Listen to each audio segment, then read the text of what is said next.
देखिए, अगर हम गाय के गोबर की बात करें तो मेरी मम्मी तो एकादशी के व्रत पे हमेशा गाय का गोबर लेती थी। ये देखिए, एक चम्मच गोबर, अगर हम एक चम्मच गोबर खा लेते हैं तो हमारा तन। ওরা ভিডিওর মাধ্যমে যে গোবর খায়, গরুর মূত্র খায়, ওরা নিজেরাই তো ওরা জানাই দেয় যে ওরা কতটুকু নিম্ন স্থানের, ওরা নিজেরাই দেখে দেয়। আমরা আমরা কোনোদিন মুভির মধ্যে কি সিনেমার মধ্যে কিরকম দেখাইছি, দেখাই না। ওরাই ওরাই ওদেরকে ওরা নিজেরা নিচে করতেছে। একমাত্র ভারতের কারণে আজ পুরো দেশের, পুরো ওয়ার্ল্ডের যত রকম নারী আছে সব নারীরাই ভারতের কারণেই মানে খারাপ হয়েছে। ভারতের বিভিন্ন পোশাক আশাক বলে মানে বলতে লজ্জা লাগতেছে, ভারত এমন একটা নিম্ন স্থানে চলে গেছে। ওরা ফিল্মে বলো, মুভিতে বলো, মানে ওদের মেয়েরা এমন ভাবে চলতেছে।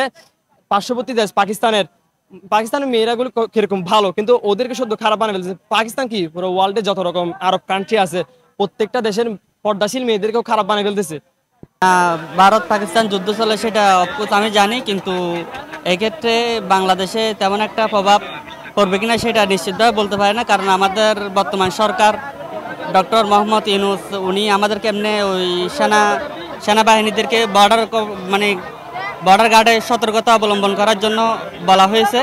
তো এখান থেকে মানে অতটুকু নিশ্চিত না যে বাংলাদেশের উপর কোনো প্রভাব পড়বে। কারণ পাকিস্তান আমাদের সাথে ভালো সম্পর্ক আছে বর্তমানে, কিন্তু ইন্ডিয়া ছাড়া আমরা অনেক এগিয়ে আছি বর্তমানে। তো এই ক্ষেত্রে ইন্ডিয়ার কোনো ক্ষয়ক্ষতি হলে আমাদের কোনো এই প্রভাব পড়বে না আমাদের দেশে। আমি অফকোর্স মুসলিম, যেহেতু আমি একজন মুসলিম ইমানদার হিসেবে আমি অফকোর্স মুসলিম হিসেবে মুসলমানদের পক্ষেই থাকবো।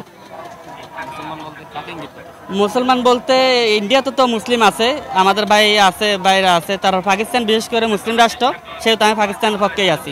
1971 সালে যুদ্ধ হয়েছিল পাকিস্তানে, সেটাও জানি আমরা, ঐতিহাসিকভাবে আমাদেরকে জানাই ইতিহাস থেকে। কিন্তু তারপরও তো মুসলিম হিসাবে ভাই আমরা, তো সেহেতু আমরা মুসলিম হিসাবে পাকিস্তানকে সাপোর্ট করা আমাদের নৈতিক কর্তব্য।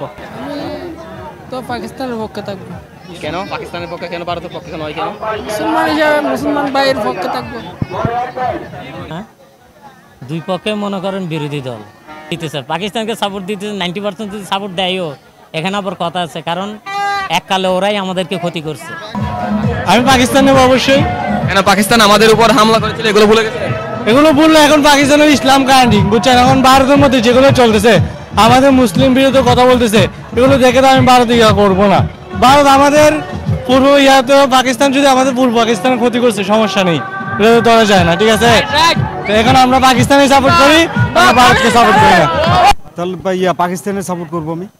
পাকিস্তান সাপোর্ট করবো। পাকিস্তান আমাদের উপর নির্যাতন করছে না, তারপরে কেন পাকিস্তান সাপোর্ট করবে? পাকিস্তান আমার উপরে কি নির্যাতন করছে? কই, আমি তো দেখতেছি না যে কোনো নির্যাতন করছে। কই 1971 সালে কি নির্যাতন করছে? এই যুদ্ধের কারণে শুধু বাংলাদেশ না, অল বিশ্বে প্রভাবের ভিতর পড়ে যাবে। কারণ একটা জিনিস বানাইতে গেলে টাকা খরচা করা লাগে, এসব টাকাগুলো কোত্থেকে আসবে? আমি তো পাকিস্তানের উপরে সাপোর্ট করি বেশিরভাগ। আচ্ছা, পাকিস্তান আমাদের মা বোনদেরকে ইজ্জত হরণ করেছিল, আমাদেরকে নির্যাতন করেছিল, এগুলো ভুলে গেছেন এত তাড়াতাড়ি কেন পাকিস্তানের পক্ষে নিচ্ছেন? এখন ওগুলোর কথা বাদ দেন, এখন যেটা সামনের দিকে যাচ্ছে ওগুলোর কথা বলেন, পিছনের কথা বাদ দেন। ওগুলো হয় মাঝে মাঝে হয়, মাঝে মাঝে হবে না। এখন ঘটনা হচ্ছে যে কিভাবে ঠিক হবে সেটার দিকে নজর দেন।